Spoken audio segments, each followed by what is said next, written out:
हम बैठी के रहनी कानै छियौ हम बैठी के रानी गे तोरा पंडाल में भोर से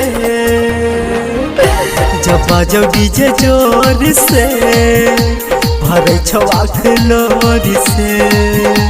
बजे छौ डीजे जोर से भरे छौ आँख लोर से कानै छियौ हम बैठी के रानी गे तोरा पंडाल में भोर से जब बाजो डीजे जोर से भरे छौ आँख लोर से बजे छौ डीजे जोर से भरे छौ आँख लोर से भरे छौ आँख लोर से। आप सुन रहे हैं VMP म्यूजिक की शानदार प्रस्तुति। बजे छौ डीजे जोर से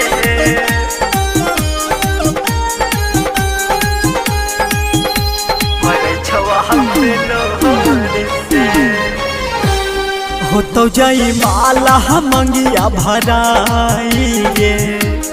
केना के सहबऊ हम जुदाई गे दुराया जब भेलही सपना देखाई गे लाई के जहरिया दे तू खिलाई गे लाई के जहरिया दे तू खिलाई जिंदगी में हमरा सजैली अंधेरा नहीं देबै छौ देखाई कोनो ओर गे जब बाजो डीजे जोर से भरे छौ आँख लोर से बजे छौ डीजे जोर से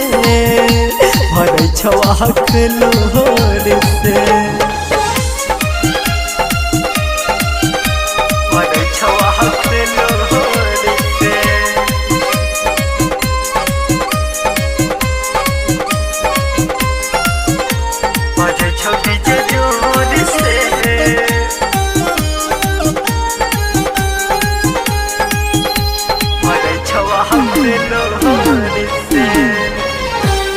रवि प्रकाश के लेके जानी गे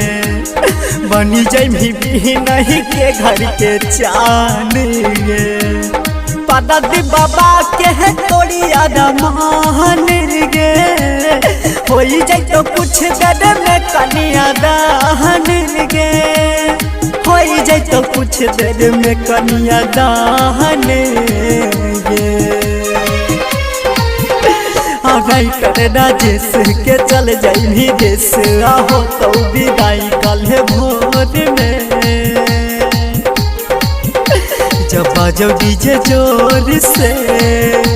भरे छौ आँख लोर से बजे छौ डीजे जोर से भरे छौ आँख लोर से।